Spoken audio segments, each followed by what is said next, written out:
Isn't that interesting? Anybody besides me ever been on vacation have to bring your laptop?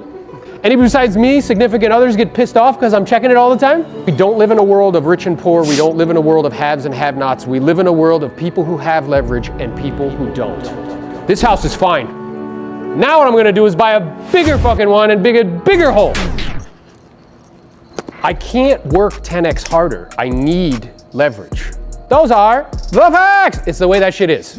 The reason why I wanted to call you guys together today is because you guys are kind of emerging as leaders or have a desire to build with attraction.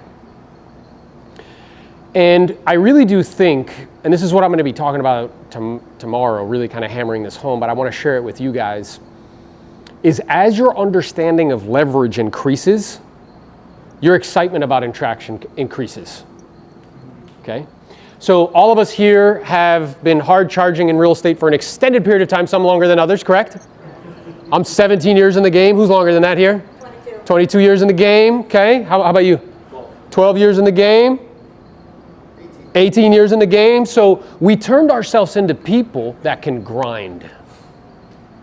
Right? And I even see a nodding of heads. Yes, I'm a grinder. Right? Now, the issue with grinding is it's cool. I need to work very hard in order to produce favorable outcomes. But it's a 2x strategy. So what do you guys think I mean by a 2x strategy? Yeah. It's not duplicatable. Okay, it's not duplicatable because I have to be there to do it. What else? It's not exponential. It's not exponential, can't scale, right? It leads to incremental gains. Now, I don't want you to hear me. I'm not saying like selling real estate is bad. It's a fantastic thing. You can raise lots of cash very quickly, okay? Some people have made staggering amounts of money. What's the most amount of money you've made in a month? $225,000. What's the most amount of money you made in a month? A lot? I don't know. She's like Drake. I don't know. It's a lot. I forgot. What's the most amount of money you made in a month? 170, bro. Selling real estate. Nobody's doing brain surgery here. Okay? So it's a fantastic mechanism for raising cash very quickly. The challenge is that it doesn't scale. And as soon as you stop, what happens? Ah, see? Isn't that interesting? Anybody besides me ever been on vacation have to bring your laptop? Anybody besides me, significant others, get pissed off because I'm checking it all the time? Yeah. Anybody bring their laptop today? Anybody bring their laptop today? You see what I'm saying? So the challenge is that that's the rub. I can make a tremendous amount of money. However, when I'm not present, it stops. It's a 2x kind of vehicle, right? So the goal and objective is to get leverage. And I read a really interesting book by this guy named Naval Ravikant. I suggest everybody read that book. It will change your life. He said something there that blew my mind. It was very much so accretive. I had never heard it before. And what he said is we don't live in a world of rich and poor. We don't live in a world of haves and have-nots. We live in a world of people who have leverage and people who don't. What's the name of the book? The Almanac of Naval Ravikant. And that is true. The first person I thought of when I thought about this is my dad. My dad is one of the hardest working people I know. I put him up against any grinder in this room. He's worked 6 days a week for 30 fucking years. He's probably driven in his car, I don't know, like 1,000,000 miles, right? He's a furniture repairman, okay? But he has no leverage. Is there any end to that? No, there's no end to it. Anybody besides me know somebody's like that? Hard-working person, right? Grinds it out, but there's no end in sight because they don't have any leverage. And there's different forms of leverage, okay? The lowest form of leverage is labor. Now, why do you think labor would be the lowest form? Trading time. Okay, trading time. What's also true about labor, though, is if you've ever had assistants or staff or people that work with you, they get sick, they get tired, they quit. Jessica said they get pregnant. Come on, she's such a gangster. I know. Hey, she said it, not me, bro. You know what I'm saying? She's not lying. Or they want more. You know, they want to go somewhere else. They switch companies. They want more money, right? So it's not the highest form of leverage. The second highest form of leverage is capital, where you have money working for you. Now, why would capital be better than labor? 24/7, 365, never gets tired, never gets sick, never quits. Okay? So if somebody utilizes the strategy, I'm just going to work hard, but I'm never going to take money and have it work for me, what do I know about that person? They are going to have to work for the rest of their life and become dependent on the government or the kindness of people who can help them, correct? Anybody besides me have people in their life that you help? Yep, 100%, because they didn't save, they didn't understand leverage. So that strategy that you got from your parents to work hard, it is outdated. Hard work is the entry. It's expected.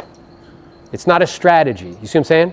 The plan is where are we going? The strategy is how are we going to get there? So what is your plan from a financial perspective? What is it?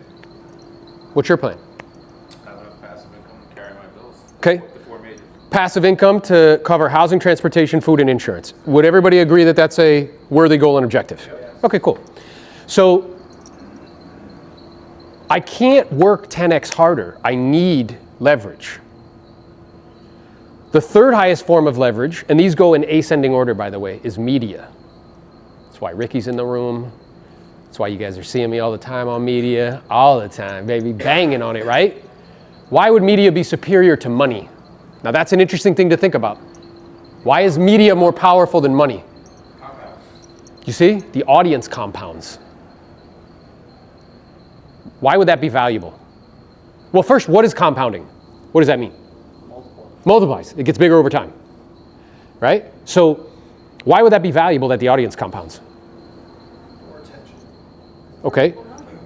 More attention, more people know you. Look, as the audience compounds, what happens is people can develop a parasocial relationship with you. They can decide if they know, like, and trust you, and then they can make a decision if they want to do business with you or not.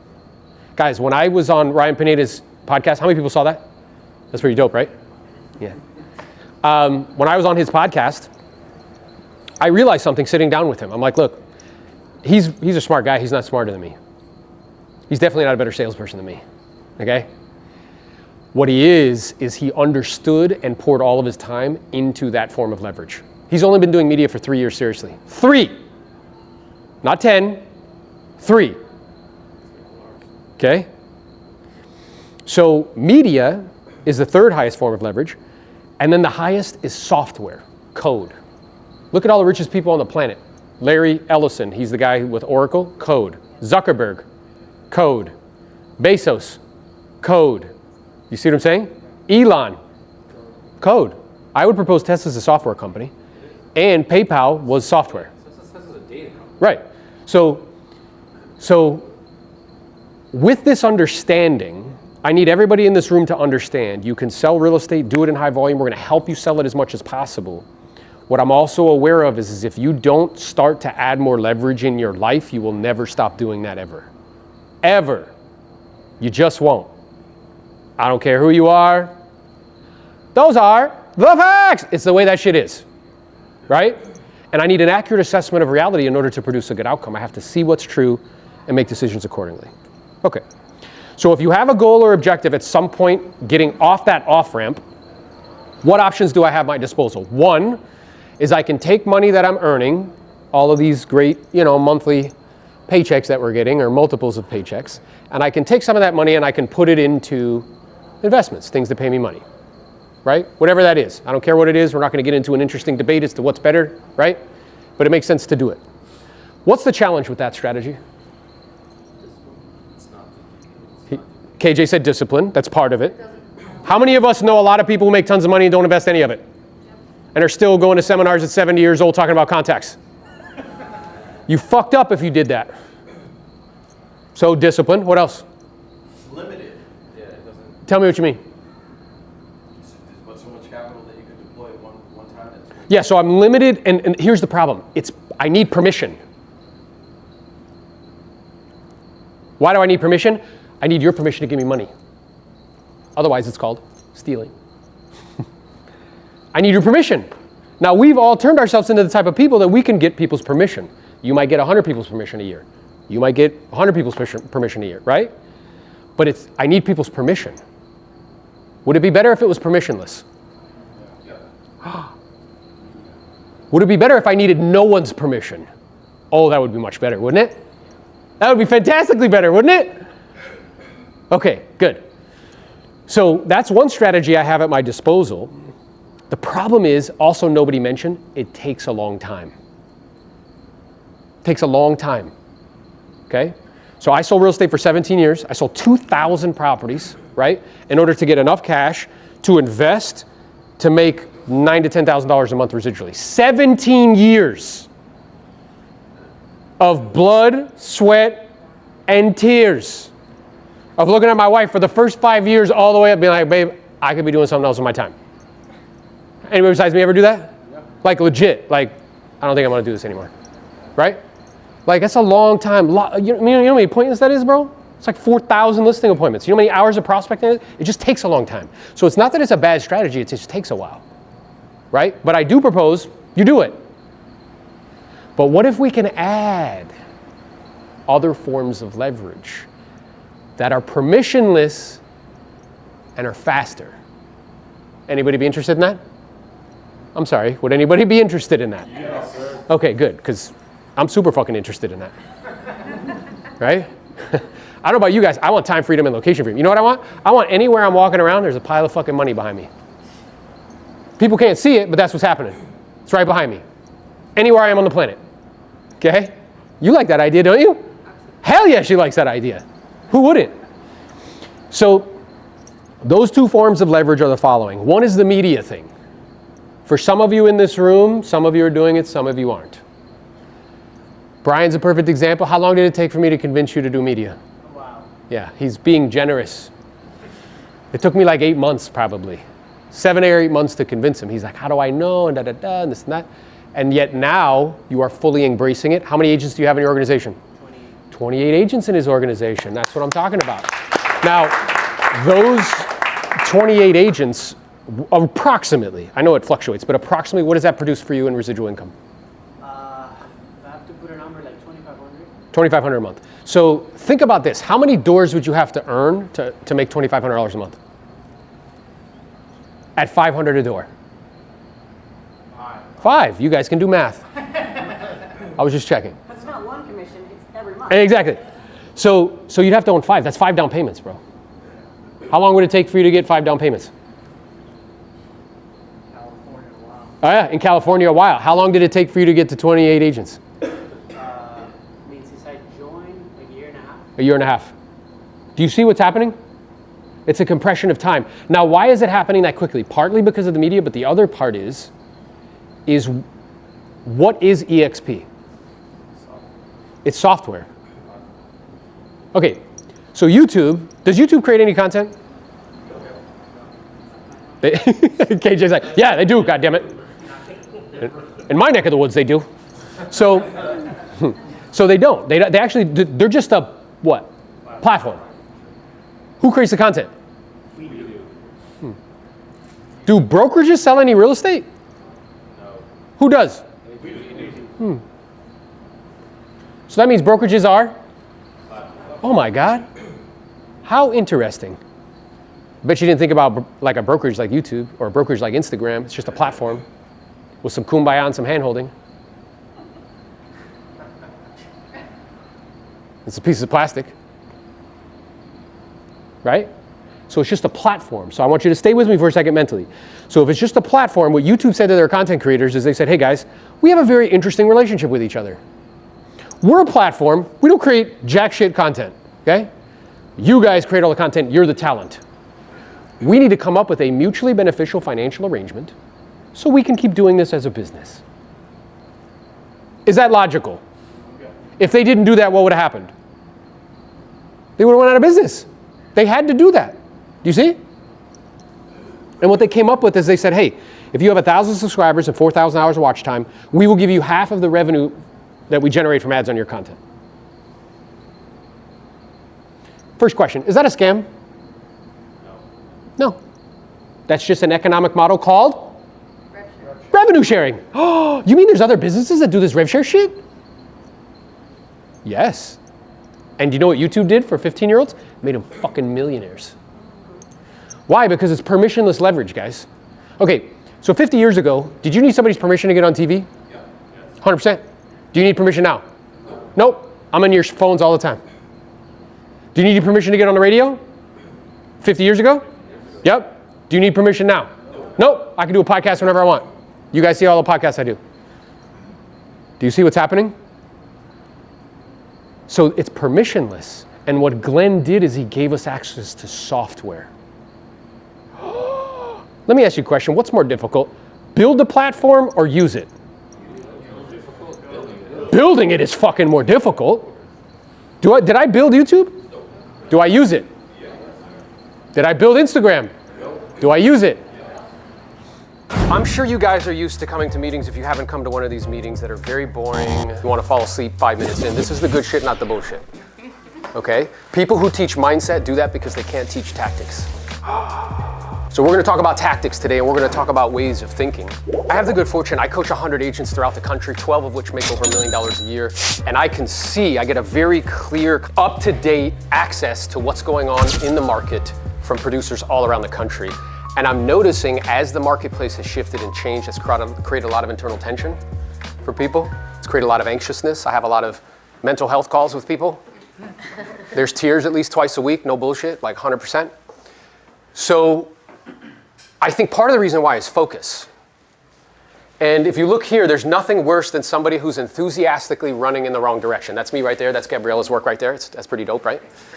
So there's nothing worse than someone who's enthusiastically running in the wrong direction. And as agents, we have all of these different directions that we can run in. We wear all of these hats. So who wants to give me examples of some of the hats that we wear as agents? Marriage counselor. What else? 100%. I've sat down with sellers, husbands like this, wife's like, huh? You know what I mean? They're going through it. What else? Life coach. Life coach. What else? Divorce counselor. Divorce counselor. What else? Financial planner. Ah, finances. 65% of people live paycheck to paycheck, okay? So we think we're awesome financial decision makers as a whole, as a country. That is not true. What else? Home inspector. Home inspector. You shouldn't be doing that. We'll talk about that today. What else? Strategic planner. Marketer. Bookkeeper. Media person. Transaction coordinator. CRM manager. You have all of these different hats that you can wear. So then focus becomes critically important. And the reason why it's so critically important is this number right here. 27,550 days. Does anybody know what that number represents? Number of agents locally. That is where we're going, my dear, and I love that thinking. That is not what that represents. That represents the average amount of time that each one of you will get on planet Earth. 75 years in the industrialized world. Women have a tendency to get a little bit more than men. That's what's average. I'm 42, so I've used more than half. Whatever's left, if I sleep 8 hours in a day, I'm going to sleep through a third of it. All of that is to demonstrate that it's not that much time. Okay? And the thing we have to remember is that the sooner that you can accomplish something, the longer you can enjoy it with the people that you love. Never forget that you are in the process of expiring. The faster that I can accomplish something, the longer I can enjoy it with my family. The faster I can reach financial freedom and independence, the longer I can enjoy it with the people that I love and enjoy. Anybody besides me want to create that type of situation where you have time freedom and location freedom? I'm sorry, I'm in the wrong room. Anybody besides me say aye. Good, good. So I recognize that we live on an economic planet. Okay? My son, he got bit by an ant, and we didn't know he had an ant thing. He looked like Will Smith in that movie. He swelled all up really quick. Took him to urgent care. They would not let him pass the threshold until I swiped my card for $150. That's just the way it is. I can't buy groceries with a smile, unfortunately. Okay? So being that that's the case, I have to be very thoughtful. If I'm going to exchange time for money, I need to make sure that it's an effective and efficient use of time. Does that make sense to you guys? Yes. Okay? The challenge is in our industry, it is rampant and completely abundant with people that are not efficient and effective with their time. I don't know if you guys know this, but the average agent makes $72,000 a year in the United States. The average manager at Taco Bell makes 70. Those are called the facts, which means that most people don't know where to focus their time. Would you agree? 100%. And I was following this advice at the beginning of my career. I was 26 years old. I just graduated from UF. Go Gators. I was listening to this advice my first 9 months in the business. And guess how much money I made? $13,000. Wow. Because it's a virus of thinking. Do you understand? And because of that virus of thinking, it leads to mediocre levels of production nationwide. So I didn't know what to do because $13,000 isn't going to cut it, team, is it? Nope. Not going to cut it. So I figured, okay, I need to get proximity because proximity is power. What's very true for me is that I've had probably 5 relationships in my life that have completely changed the trajectory of my life. Growing up, my family of origin, working kind of poor, very nice people, living paycheck to paycheck. If something, the car broke down, my dad would have to get a second job delivering pizzas in order to pay for the transmission. Anybody know what that's like? Yeah. And you know all the stuff that goes along with it, don't you? Fighting about money all the time. Domestic stuff, right? Substances. All the stuff that goes with that, right? So I was like, look, this is not the way for me. I don't know what the way is, but I need to find the way or make the way. And I got proximity to the best coaches, the best trainers, the best mentors. I spent hundreds of thousands of dollars of my own money. And now I'm no longer at a loss on where to focus my time at all. And that allows me to work 4.5 days a week and make 100 times more than I did that first 9 months in the business. Okay? Because of focus, what you choose to stack your time on. You have to make sure it's the most effective and efficient use of time. And I believe that everybody in this room with the right mental maps, the right way of thinking, and this is going to be interesting because I promise you I'm going to say some stuff today that you're not going to like. I'm going to say some stuff that you're going to push up against. Okay, I remember I was doing a talk, this was years ago, it was like 200 agents in the room. Everything I said, she was like sitting in the back row, everything I said, she was like, she got all mad and uptight. So I'm like, you know what? Time out. Could you stand up, please? And she was like, yeah, and she stood up. I was like, great, what's your name? She's like, Susie. I'm like, great. Let me ask you a question. And my intention in asking questions, I'm not trying to be a jerk. My intention in asking questions is really to help you to self-discover some things. Because one of the best questions you can ask a teacher, mentor, or coach is, what do I currently believe to be true that isn't? Because what you believe to be true that isn't is what's keeping you stuck. So I said, let me ask you a question. How many deals do you do a year? And it was like 30. I'm like, great, that's great business. In any office, you're a top producer, they put you on panels, correct? I said, great. And I can tell by the way that you're not enjoying some of the things that I'm saying, it's pushing up against some of your belief systems. So I imagine that all your business is past client centers of influence. And she was like, yeah. I also imagine that you mother your deals. She's like, what do you mean? I'm like, you hang over them and you don't let anybody else touch your little precious. She was like, yeah. I'm like, great. Well, I need you to understand something. I don't care how many seminars you go to. I don't care how many classes you sit in like this. Until you're okay with some people not liking you, you'll never do more deals than that. I'll do 200 and at the end, 20 won't be happy, and it's not the intention. But when your audience expands, what happens? People get pissed off. If Jesus showed up right now, somebody wouldn't like his hair, somebody wouldn't like his sandals, somebody definitely wouldn't like the color of his skin, right? That's just what's true. So I do believe that with a change in thinking, and be conscious as we go through these, as I start to share with you some of the things that I believe, right? And it's not that it came from theory, I've used it and it's produced very favorable outcomes because the proof is in the progress. A lot of people talk a lot of shit, but here's what's true. 2,000 homes sold, that's a lot. 100 coaching clients, that's a lot. Bringing in 196 agents in 16 and a half months. Jack Harlow has a verse in a song that says there's a reason why things are going the way that they are. There's something behind it, okay? So what we're going to do for the next 30 to 45 minutes is I'm going to go over with you, again, mental maps, ways of thinking, what I learned from coaches, trainers, mentors that allowed us to be able to produce these outcomes, because I want every single person in the room to make more money in less time. Who's up for that? Say aye. Aye. Good. Let's go. Okay, so let's define some words real quick, because I said effective and efficient and leveraged. And it's interesting because of like technology and TikTok, people end up with like surface level understanding of things, but then think that they know something, right?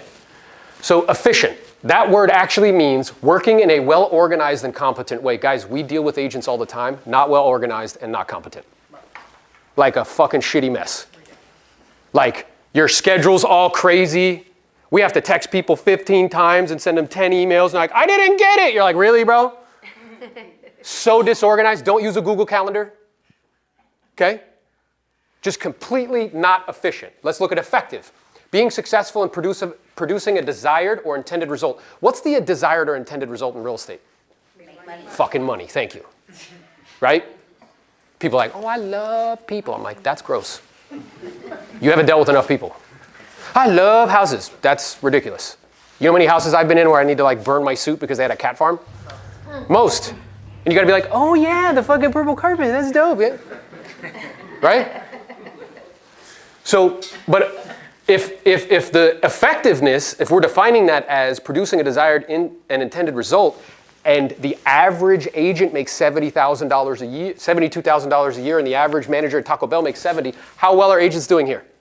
Very poorly, right? And leveraged, using something to maximize advantage. Interesting. Using something to maximize your advantage. So if I want to be effective and efficient, first I have to define what these things are. I have to get well organized. I have to become competent. If I want to be effective, I need to produce the desired outcome and leverage. So what are some things that we could be using as leverage? Transaction coordinator. Okay, interesting, transaction coordinators. But people don't want to do that because this is my precious. Nobody can talk to my clients. I don't want to pay. Oh, I don't want to pay. It's fucking $300, Edwin. I need you to understand that thinking will keep you here for the rest of your life. Period, end of story. I don't care how many seminars you go to. I don't care how many podcasts you watch. That thinking will keep you here. Okay? What else can we use that's leveraged? AI. AI, interesting. I've been on calls now with ChatGPT. It's nuts what it can do. So you can use that for leverage. What else? You guys are missing what's the most leveraged thing you could do in this business? Delegate whatever's not. Nope. Nope. Systems. Social media. Nope. List property in high volume. It is the most leveraged thing you could do, period, end of story. You know I had people delivering me cakes and pies to try to get them to accept offers? I'm curious, you've been on the other end with a listing agent has 5 offers. Who has all the leverage there? Oh God, you guys are like, oh hey Aaron, how you doing? Like I'll call them, they'll be like, hello? I'll be like, yeah, this is Aaron. Oh hey, how are you? How are you doing? It's the most leveraged thing you could do in the business, period. End of story. Because I'm curious, these systems, the MLS system, Zillow, Redfin, what do they all need like oxygen to breathe? Fucking data. That's what they need. Without it, they die. So if you can become a prodigious provider of data, you will continue to be disproportionately rewarded for your efforts. I'm curious, does the system need buyer's agents? Sorry. Ooh, feel that. Feel it. Let it sink in for a second. With that commission thing that's happening, you guys are going to have to start negotiating for commissions with buyer's agents. I mean, as a buyer's agent. That's what's going to happen in the future. And truthfully, the system doesn't need you. The system needs listing agents because without them, there's no data and all the thing shuts down. Does that make sense to you? Yeah. Yes. Okay. So this is a key mental map that I want you guys to think about. Okay? Once I understood this, it has shaped everything I've done moving since. Because prior to, I was under the impression, because we're taught this as a virus of thinking, that your job is paperwork. That is horseshit. You are a salesperson. Somebody else needs to be doing paperwork. Not only that, you're not an attorney. They're fill in the blanks.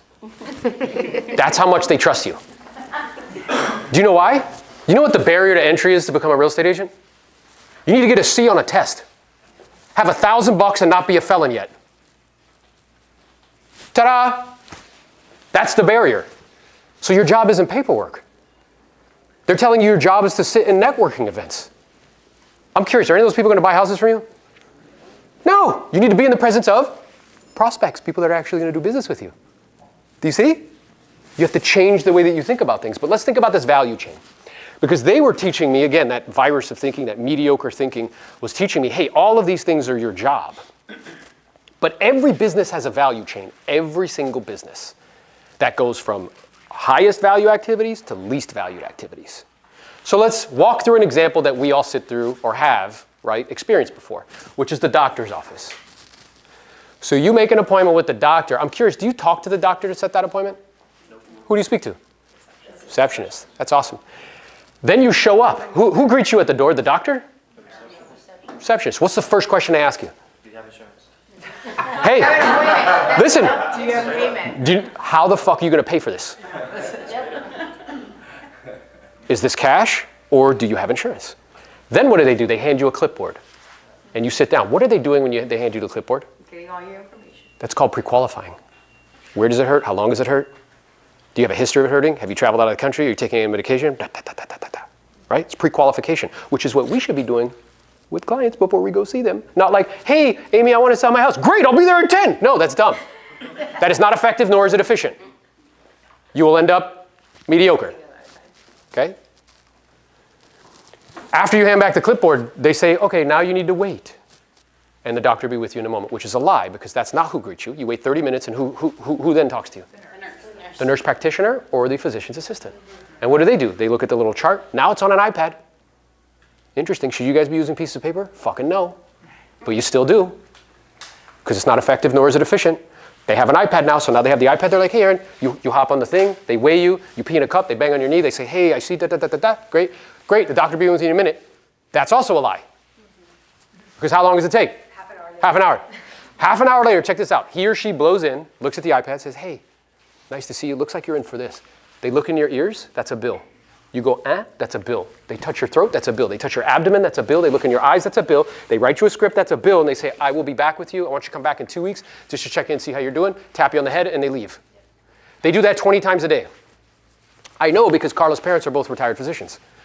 So I was in a room that was about the size of this room, and it's me and one individual. And he had asked me to be on his podcast. It's called The Closer Club. Some of you guys may have seen that. And he had heard that I had sold a lot of properties, and he wanted to have a conversation about it. A little fireside chat.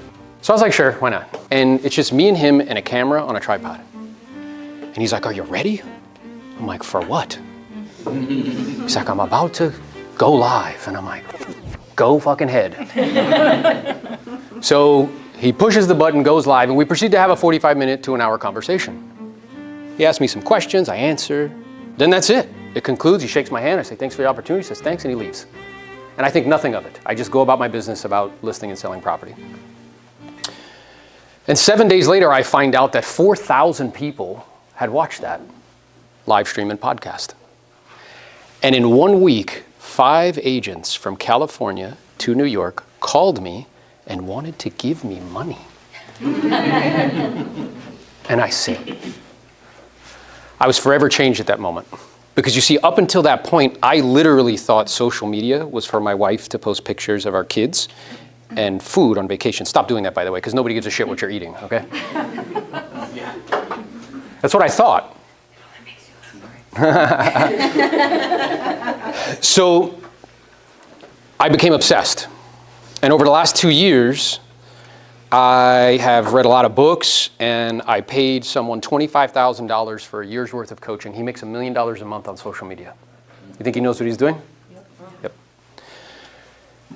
And I no longer am unclear about what the platforms are for and or how to use them. I no longer worry about what to post or when to post it. And I've utilized this mechanism, this attraction mechanism, to build a 7-figure business. And I believe that everybody in this room, right, with the right mental maps, the right approaches, the right knowledge, can accomplish anything that I've done utilizing social media, if not more, okay? As Dan mentioned, I've spent the last 17 years of my career, sold 2,000 homes, have a coaching company with 100 coaching clients, and I've recruited 146 agents in 13 months. Yes, team. And social media has been part of the mechanism that has allowed me to accomplish that. So what we're going to do for the next 30 to 45 minutes is I'm going to share with you, you don't have to go hire that coach for $25,000. I'll share with you some of the things that I've learned that have helped me substantially, so that way you guys can be equipped and you can take it into your business so you can get more business. Who's up for more business? Say aye. Aye. Remember, high energy equals high? Income. Okay, I'm just checking. There's some key things I want you to, mental maps, ways of thinking that we need to address. So attention equals currency. So when I say the word currency, what pops into your head? Money. So let's say that again, but then use a different word. Attention equals? Currency. Or? Money. So let's say it that way. Attention equals? Money. So if you're telling me you don't want attention, you don't want? Money. How interesting. How many of you guys are like, oh, no, don't put me on camera. Oh, no, my hair's not good, my makeup's not good. Oh, no, my man bun's not right. Oh, no, I don't do that shit. You know what you're telling me? I don't want any money. Attention equals currency. Okay? We are living in a time where attention is more valuable than money. You guys are watching Kim Kardashian. Her company's worth $4 billion. She took attention and then sold Skims. You've watched the Logan brothers, right? Take attention and turn it into $100 million fights. And Prime, which is going to be $1 billion fucking company. Attention equals what? Money. So then therefore I would want to get more. See, while you guys are like, no, I'm like, bring on all the fucking attention. Because I understand what it equals. Make sense? Frequency equals familiarity. What do you think I mean by that? The more people see you, the more they think they know you. The more people see you, the more familiar they become with you. Guys, your problem, I want you to write this down. The more people that can see you at one time, the more money you'll make. The more people that can see you at one time, the more money you'll make. We now have 250,000 views per month on different channels, me personally. That means your boy's making a lot of what? Money! Frequency equals familiarity. Now, I'm wondering, how many people are connected with me on social in any capacity? Look at the fucking room. Look around. Can you go a day without seeing me? No. Every time you open up your app, who do you see? You. So anytime you're going to think about coaching or EXP, what are you going to think about? Me. Frequency equals familiarity. Does that make sense? I don't know if you know this. Google has done studies. You touch your phone 150 times a day, on average. Look, she's like, that's fucking terrible. That's the way it is, guys. You touch it to check your calendar. You touch it to check the time. You touch it to check a text. You touch it to Google something, right? My kids now, we get into debates. He's like, this is the way I think it is. I'm like, no, it's not. He's like, fucking Google it. Right? 150 times a day. And of those 150 times, maybe 4 or 5 times, you're checking profiles. So if you're on your profile, let's say 15 minutes at a time, which I'm being generous, by the way. It's probably more than that. But let's say 15 minutes at a time. So cumulatively, maybe 45 minutes to an hour you're on our profiles. What would increase the probability that you'd see me? Frequency. I post 4 times a day on all channels. You can't not see me. No. Okay? I had a coaching client recently. She's like, bro, you popped into my head the other day. You're like in my brain. I want that, by the way. Because is it exceptionally helpful? There are people in this room that I've never met you, right? In person? Have I met you in person? Yeah. Okay, I don't remember. But if I met you in person, do you feel like you know me because of what you've seen on social? Yeah. Yeah, you know what that's called? A parasocial relationship. So you guys maybe have experienced this, but back in the day. So like, do you remember? Yeah, she's like, parasocial relationship, huh? So who has a favorite actor, actress, or musician? And you like obsessed over them. You watched all their stuff, right? Watched all their stuff. Do you feel like you know them? Yeah, and something happens to them, you're like, oh, it's so terrible. You're like, bro, you don't even fucking know them. Why? Because you've created a parasocial relationship with them. They feel like they know you already. Now, I'm curious, if you're selling anything, is it exceptionally helpful that somebody knows you before you know them? 100%. Because they get to decide if they like you and trust you before they step into your physical presence. Is this making sense? Say aye. Aye. Remember, high energy equals what? High income. Okay, this is $1 million worth of game right here, guys. So these platforms, what are they actually for? Instagram, TikTok, YouTube. So I'm curious as to what your general perception is. There's no judgment. I'm not going to shit on you. I'm not going to get angry at you. I want to hear what you think. What do you think Instagram is for? To look cute. Entertainment. Cool. Look cute. Advertise. Advertise. Entertainment. Entertainment. Entertainment. It's like the new TV. TV. Doing business. Doing business. Filters. Haha.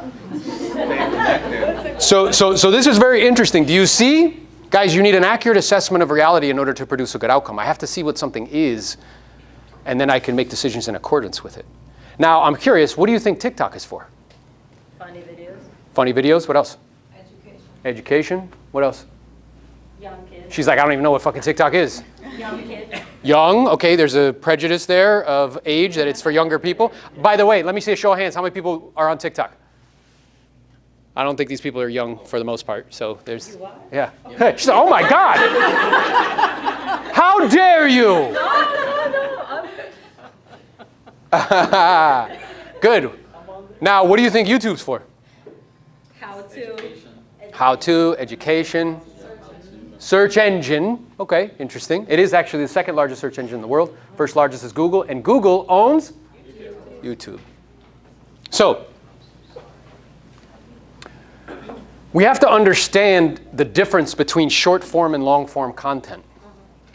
Because the two that I'd mentioned to you, Instagram and TikTok, what's up, brother? Instagram and TikTok, what type of content is that? Short form or long form? Short. And there is a life cycle of attention. Okay, let me prove my point. How many people initially were introduced to me in short form content, Reels or TikTok? Show of hands. Okay. Then if you were introduced initially on Reels or TikTok, did you end up going to YouTube to watch a longer form video? Podcast? Here's what's interesting. You have to create an ecosystem of attention, because the way that the ecosystem works is you go from short to medium to long. Once you get to long and you start to consume me more, we're going to do business together. If you watch 15 hours of my content, you're buying something from me. Does this make sense? So we have to create an ecosystem of attention that goes from short to medium to long. So what would be an example of a short form video that we could be doing? Short. A reel? A reel or TikTok. Right. And I promise you it's not, here are the 5 things to look at for our home inspection. That's boring as shit. Nobody's watching that except your mom. Stop it. It's dumb. Is that entertaining, by the way? No, you're like fucking, get the fuck out of here. Or you're in the car and you're like, hey guys, I'm here doing this. Who's watching that? Nobody.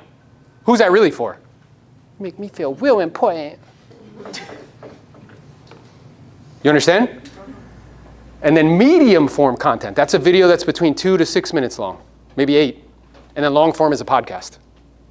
I have to create an ecosystem so the consumer can go down the funnel, so to speak. Because once he got to the podcast and he consumed more and more and more, now he's an elite builder. Let's go, team. You see how that works? Yeah, so the goal is to get them to long form. So that would make, if I was to ask you, what's the best platform, not a trick question, genuine interest in your answer, best platform to build a brand? What's the answer? YouTube. Ah, interesting. I hear Instagram, YouTube. There's some Instagram. There's some conflicting thoughts here. What if I told you that the best platform to build a brand, period, end of story, no fucking even close, don't collect, $200, don't pass go, hands down, is YouTube? Now, why would YouTube be the best platform to build a brand, period, end of story? They're the only platform that does short form and long form. The only one. And you have built-in search, because who's their parent company? Google. Aha. You mean to tell me all you guys are spending all your time on Instagram and it's the wrong fucking place? How interesting. Short form content is day trading attention. You guys don't realize it, but there's a war that's constantly being waged on getting your attention. Okay? And short form content is just like, who's Aaron? Who is this person? Why would I even want to listen to him? Something pops up, you hear me talking at a thing like Mike Curse, I say something that's interesting, and you're like, oh, who's that guy? Right? But that's an invitation for you to follow. And then as you do, you start to consume more. And the goal is to get you to long form. Because once you get to long form, then we're probably going to be doing business. You got it. You see, you're learning, brother. That's what I'm talking about. You're learning. Okay? Now, what would be examples of this? So short form content, 60 seconds or less, it needs to be valuetainment. Now, when I say valuetainment, what do you think I mean by that? Okay, most of you guys have been doing this completely wrong because you're boring as shit. You're not entertaining. Right? You're in your office. Hi, guys, I want to tell you about this deal. That's fucking... It's not entertaining. Nobody's going to watch that. Right? So it needs to be, what? You feel attacked. She's like, right? It really is. Like my partner in EXP, Jose Morales. Jose has 111,000 followers on Instagram, 275,000 on TikTok. If you watch some of his videos, he's wearing like a hard hat. He has like props with fake money that he throws over his shoulders. Why? It's entertaining. He wears a fake mustache and shit and acts like he's one client and then the other person's like, mah, mah, mah, right? Why? That's what? Entertaining. But why you guys don't want to be entertaining? I know why. Why do you think? Self-conscious. Self-conscious? You're afraid. What are you afraid of? Some people are not that funny. No, that's not true. I've hung out with you in a personal setting. You're funny. Why? What stops people? What are they afraid of? Comments, judgment. Comments. I'm gonna read some mean comments and you guys are gonna laugh your ass off. Okay, I have a video that got 75,000 views, nothing but hate. All from people that live in their mom's basement and make no fucking money. But you guys let it stop you.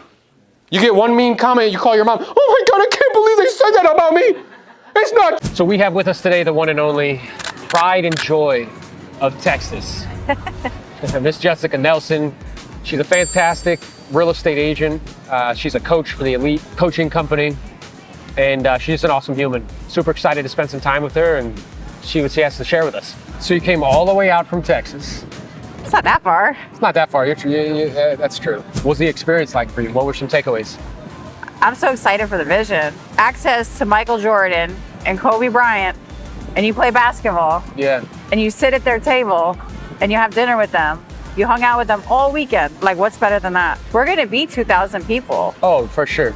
Everyone who's a founding member who is here, this is so exciting. Yeah, 100%. I feel the same way, you know, when we were first having conversations about it, sharing with you what I was thinking or that vision, I saw you as a critical component of it. Thank you. Yeah, because I know that you are a leader and you have the capacity to help a lot of people. And you actually got the Culture Award for, you know, really building culture and a tribe out in Texas. Tell us a little bit about specifically like how you've gone about doing that. Thank you. I listen to you. You know, when you don't really understand why you're doing something, you don't do it the right way. Go get agents. Okay, but why? Why are we helping agents? What's in it for them? Why are we doing it? So you helped me to understand that changing a person's life also changes mine. And then I started experiencing it. So the experience starts to compound because you want to do it for more people. And specifically what I did to create that is I gave them access to me. Free, unlimited access to me. Imagine what hanging with, you know, whatever the top of your profession is all the time and saying, how do I fix this? How do I fix that would do for your career? That's awesome. And then did you find that when you shared with them that it was free and unlimited, that like there was like some hesitation, like they were like, what, really? Like they didn't believe you sort of thing or what? Absolutely. Yeah. It's funny because sometimes I'm like, should I charge you guys for this? Yeah. But the ones who get it, they use it. They, you know, they're blowing up. Look at what Noemi did. Yeah. 14 transactions in 6 months. Yeah. What was she doing before? Like very little, right? I think she was almost brand new. She Yeah. was like a buyer's agent for a year with another brokerage. Got it. Like gave her leads and stuff like that. Yeah. She wanted to be a listing agent. 14 transactions, all listings. Well, mostly listings. Yeah. And I mean, it's a direct reflection that like proximity is power. And I guess I'm wondering, because you get it, it's clear to you, some people still don't. Like, what do you find are the biggest stumbling blocks? Because I know you're building, you're at 24 agents, it's getting bigger, faster. I firmly believe that you will grow to hundreds, if not 1,000. What do you think the stumbling block is for most agents? They're not experiencing it. So all of them, every single person who's partnered with me, I have pushed them to either do a live event, a webinar, or something that's agent attraction. Content days, we have content days. And all of them are hesitant. Getting in front of camera, public speaking, it's scary for the first time if you haven't done it. So all of them have tried, and a few of them have really taken off. So even though people fight with you or they don't want to do it, push them to do it anyway. Because what's going to happen is out of 20 people, you're going to get like 2 or 3 that they get it and they love it. And now you're helping them build to be leaders too. Yeah. And what do you, and that makes total sense to me because it's about leadership and duplication. What do you think is a roadblock for agents that perhaps are at like, you know, different models or traditional companies that they don't see what we're seeing? Because it's very clear to me and you. Yeah. Why do you think it's not very clear to them? I hear a lot that no one ever explained it to me like that. No one ever showed me. And it's because people are telling them, I think, what's in it for them, not what's in it for the agent. Yeah. Or perhaps like what is exciting to them instead of trying to figure out like, hey, tell me where you're at, what you're looking to accomplish and why, and what you think you need in order to get that. And then our job as leaders is to help them make that happen. I was talking to someone here who partnered with us, I don't know, maybe 6 or 7 months ago. And she's like, you know, during the seminar, like people being vulnerable is not something I've ever experienced because that's not something you get. People go on panels, they just talk about how cool they are and how many deals they've done. I did this, I did that. And then the other thing she said was that it's very rare, and if ever, that she's experienced where a group of people actually want you to win. And what I shared with her is that the reason is because virtually everybody else is in a model that doesn't incentivize that. Yeah. And you have to be very careful about incentives because it shapes behavior. Absolutely. If somebody does not have an incentive to see you win, they don't want you to win. Where I want you to be bigger than me. I want you to out-earn me. Quick question. Yeah. How can I be bigger than you if I'm under you? Well, you could, because as time progresses, what ends up happening in the attraction game is it goes 7 levels deep. Yeah. So that 7th level for you could be like an 8th for me. So, and you that will just keep getting bigger. Okay. Yeah. I actually love that, like, the people who help you get rewarded. Because in a lot of brokerages, it's not that way. You end up becoming their competition or... Yeah, and truthfully what it is like, they want you to hang around so that way they can make money off of your work without them having to do too much. And I can hear people saying like, oh, that's like, you know, like a rev share component. Well, it's a much bigger piece and it's coming out of your commission. It's not money that's being sent back to the company. Right. So, you know, that model is such like they want you to do well, but not too well. Yeah. They don't want you to become them. Correct. You know, I was sharing with people, I was in a DM with a small broker, and he actually said to me, like help people to do good, but never let them think that they can become you. And I told him, I'm like, bro, like that's the complete wrong thinking. Like your leadership style essentially is king of the hill, which is like, I'm the king of the hill, or the queen of the hill. And when somebody gets up, I'm gonna knock them down. It's so the opposite. When you were speaking, you should have, I don't know if you noticed, Lars and John's faces. They were so proud of you. Yeah. The complete opposite. They're like they're proud of their son, the group, you know? Yeah, like they want to see you win. They want to see you grow. They want to see you expand because the model actually allows that to happen. Yep. Yeah, I think that's awesome. So I guess for you in Texas, like what's the vision for 2024? To change 100 lives. That's dope. Yep. So to give women financial independence, to equip people with tools to become wealthy who maybe are feeling disenfranchised or in some way not given those tools. That is the goal, 100. That's awesome. And then what else can I do to support you in that? Exactly what you're doing. You have helped me so much. Like you talked to me that 1 week. I don't know if you knew this. It was like 20 hours, our phone time. Yeah. And it was not deals. It wasn't like my transactions. It was, you know, how can I be a better leader? I don't believe that I'm serving people the way they need to be served right now. And you telling me down the pike, hey, you got to do this. That's not acceptable what you're doing. Mm-hmm. And that's huge. Like learning how to lead is actually much harder than learning how to transact. Yeah, I agree. It's much more difficult. But you're going to be a fantastic leader. So I'm proud to be in business with you. And let's go, let's grow. Let's go, coach. Let's go. I had an agent reach out to me recently. He DM'd me on Instagram and said the following. I've been in the business for 2 or 3 years. So while you guys are enjoying this fine dinner, I wanted to give out a couple of awards. This year's been a really powerful year and some people have really stood out. The first is a gentleman who was about to make a decision to go to another company. He was 2 days away from making that decision. And then he saw me give a talk and everything changed. Currently, he sits at 35 agents in his organization. He brought 19, turned into 35. He gets the Builder Award, Mr. Vicente Arzata.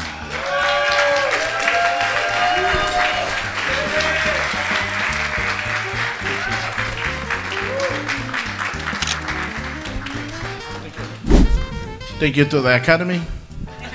Thank you to Jose Luis, to all my Ventura County people.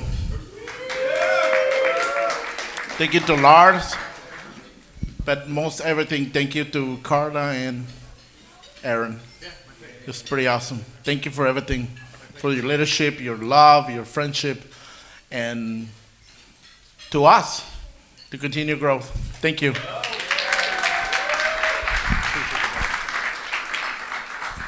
So this next award is the Culture Award.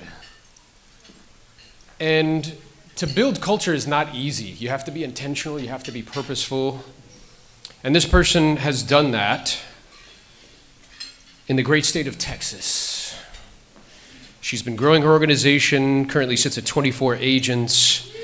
She gives away all leads to her team and just takes referral fees. Right? And she really has been a mentor to a lot. So this year, the Culture Award goes to Miss Jessica Nelson.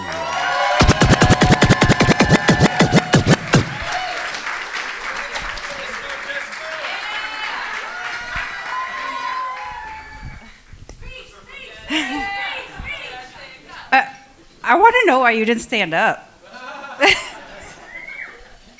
Texas, why were you sitting down? I'm just kidding. You know, Aaron always takes my breath away because he always makes me do things I don't want to do. Yeah. This time last year, Aaron and I would have breathing sessions because I was facing some really tough stuff. And I did not think anyone would ever want to follow somebody that, you know, in failed marriages, you know, a lot of failure. But Aaron said, a lot of people go through the same things you've been through. Share your story. So I started sharing it about how I had left in the middle of the night to escape a violent situation. How I was pregnant at the time. Kenzie and Haley, where are you? Yeah. I was homeless. And now we're millionaires. Yeah.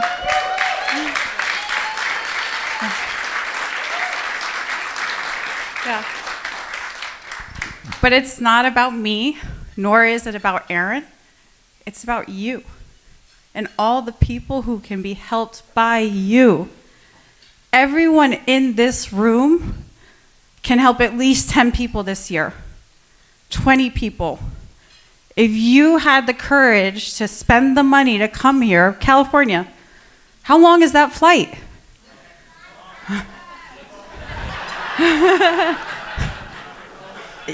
Y'all spent a lot of money to come here, right? Hotels?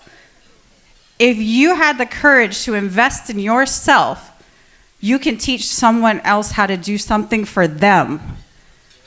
So let's change the lives of at least 10 people this year. Let's go, let's grow.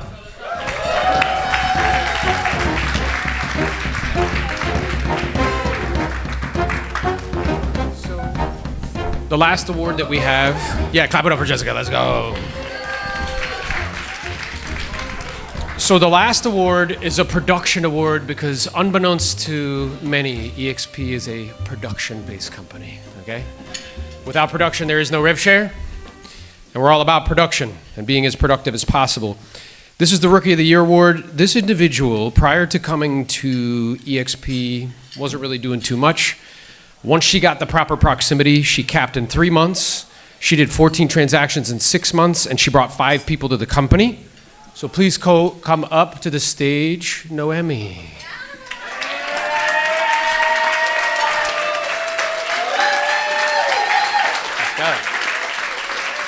Come. Hold it. I can hold that for you if you want to hold it. So if you want to share something, you can. Yes. Hi, everybody. I thought Jessica was joking. Sometimes you don't believe that you can impact people's lives. Even with the Lilo, you can actually change people's lives. So I'm so grateful for having Jessica by my side. I truly believe this was actually a divine connection, and I'm grateful to Aaron for having this whole entire system for us for free. That's all I was missing. So I was prepared. I just wanted this little dot to connect, and Jessica made herself available for me 100%, which I'm so grateful. And I just execute, copy and paste, execute, and do the work. Actually, it's 8 agents right now, so we're growing. I'm so grateful, Erin. Thank you so much.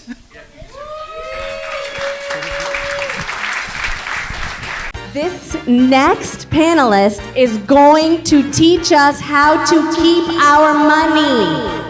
Who here wants to do that? He personally helps Aaron keep his money. I'm sure you guys are used to coming to meetings if you haven't come to one of these meetings that are very boring. You want to fall asleep 5 minutes in. This is the good shit, not the bullshit. Okay? People who teach mindset do that because they can't teach tactics.